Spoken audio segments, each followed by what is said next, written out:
நான் இடம் கொடுக்கலையா. அதுல ஒரு விமர்சனத்தை வச்சிருக்கிறார். ஸ்டாலின் அவர்களே, பெருந்தலைவர் காமராஜர் அவர்கள் அனைத்து தரப்பிலும் பாராட்ட பெற்றவர். காமராஜர் அவருடைய காலத்தில் அவர் எந்த கட்சி சார்ந்தவர் என்பது முக்கியமல்ல. அவர் வாழ்ந்த காலம், அவர் கிராமத்தில் இருந்து நகர வரை மக்களுக்கு செய்த சேவை இன்றைக்கு நிலைத்து இருக்குது.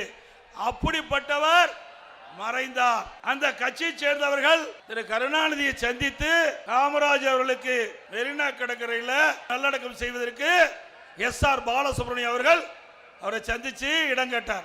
அப்ப திரு கருணாநிதி அவர்கள் சொல்றாரு, முதலமைச்சராக பதவியில் இருந்து உயிர் நீத்தா அவர்களுக்கு மெரினா கடற்கரையில் இடம் உண்டு என்று தெரிவித்தார். பிறகு திருமதி ஜானகி அம்மாள் அவர்கள், பொன்மனச்செம்மல் புரட்சி தலைவர் எம்ஜிஆருடைய மனைவி, அவர் தமிழகத்துடைய முதலமைச்சராக இருந்து அவர் இறந்தார். அண்ணா திமுக சார்பாக அவரை திரு கருணாநிதி முதலமைச்சர் காலத்திலே அவரை நாடி பொன்மனச்செம்மல் புரட்சி தலைவர் எம்ஜிஆர் நல்லடக்கம் செய்த இடத்திற்கு அருகில் திருமதி ஜானகி அம்மாள் அவர்களை அடக்கம் செய்வதற்கு நீங்கள் அனுமதி வேண்டும் என்று கேட்டதற்கு திரு கருணாநிதி அவர்கள் அமைச்சரவை கூட்டத்தில் தீர்மானத்தை கொண்டார். அதுல திருமதி ஜானகி அம்மாள் அவர்களுக்கு சொந்தமாக ராமாவரம் தோட்டத்திலே இடம் இருக்கின்றது, அங்கே அவங்க நல்லடக்கம் செய்யலாம், அவருக்கு இறுதி மரியாதை காவல்துறை அளிக்கும் என்று குறிப்பிட்டார்.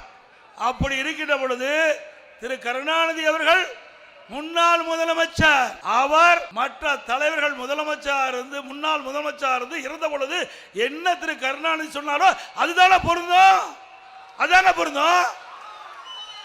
இவருக்கு ஒரு நியாயம், மற்றவருக்கு நியாயமா? திரு கருணாநிதி அவர்கள் என்ன கடைபிடித்தாரோ அதைத்தான் நான் செயல்படுத்தினேன்.